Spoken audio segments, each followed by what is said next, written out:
Welcome to the hottest movie review on the internet today, the A-List Review.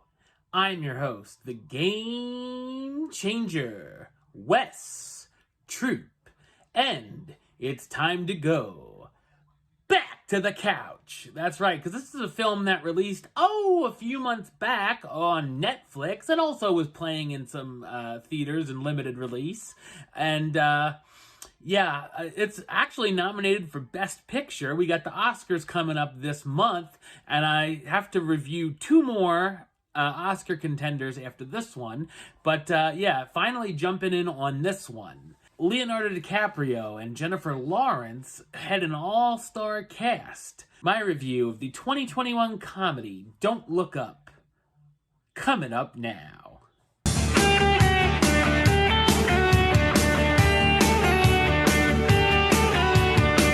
Kate DiBiase, a doctoral candidate in astronomy at Michigan State University, makes a shocking discovery that a comet is on the way to Earth.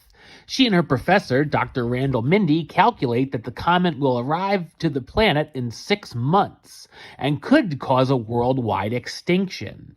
At first, the president, Janie Orlean, doesn't believe their findings, and the two astronomers decide to go on a giant media tour to warn everyone they can about the impending doom. When a scandal breaks to divert attention from it, Orlean confirms the comet is coming to destroy the Earth, and a project begins to strike the comet using nuclear weapons. So what did I think of Don't Look Up? I thought it's a somewhat decent black comedy. The film is written, produced, and directed by Adam McKay, best known for helming comedies such as Anchorman, Talladega Nights, and Step Brothers, as well as other political-centered comedies, The Big Short and Vice.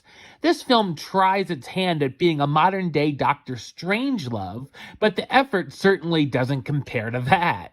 This is a very satirical film, and while McKay did a good job with The Big Short and Vice, the material here isn't as smart as it needs to be or thinks that it is.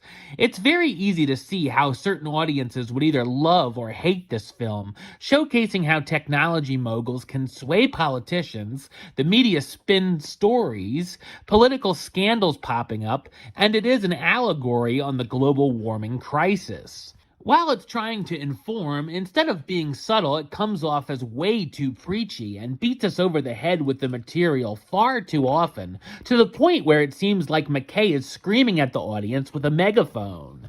The film does balance its comedy and drama well, however the jokes are very hit and miss. There's a lot of gags about social media and technology that aren't exactly laugh out loud, but chuckle-worthy.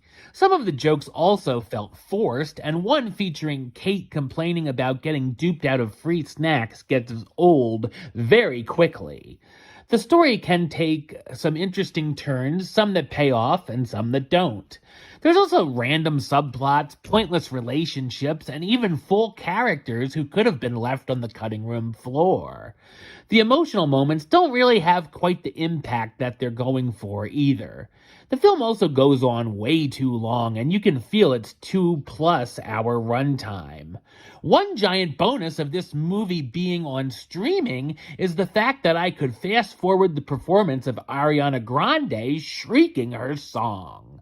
The all-star cast give fine performances, including Leonardo DiCaprio as Randall Mindy, the astronomy professor who becomes a media sex symbol while trying to warn about the comet, Jennifer Lawrence as Kate DiBiase, the astronomy doctoral candidate who discovers the comet, Meryl Streep as Janie Orlean, the President of the United States, Jonah Hill as Jason Orlean, the Chief of Staff and Janie's idiotic son, Mark Rylance as Peter Isherwell, the billionaire CEO of a tech company, Timothy Chalamet as Yule, a shoplifter who befriends Kate, Rob Morgan as Dr. Teddy Oglethorpe, the head of the Planetary Defense Coordination Office, and Kate Blanchett and Tyler Perry as Bree Eventry and Jack Bremer, the co-hosts of the Daily Rip Morning Show. The film was nominated for 4 Academy Awards, including Best Editing, Best Original Score, Best Original Screenplay, and Best Picture.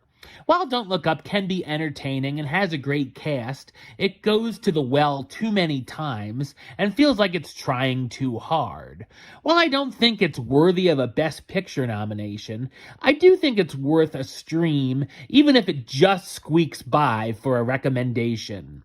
Number-wise, I'm going to give it a 6 out of 10, which gives it the A-list rating of a soft do it. All right, well, that's the show. I'll be back with another review very soon. But until then, don't forget to subscribe right here on YouTube.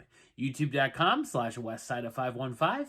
Like the show on Facebook, Facebook.com/WestTroupeAlist. And of course, you can follow me on the Twitter, the Instagram, and the Letterboxd at WestAlist. Until next time, Troop out.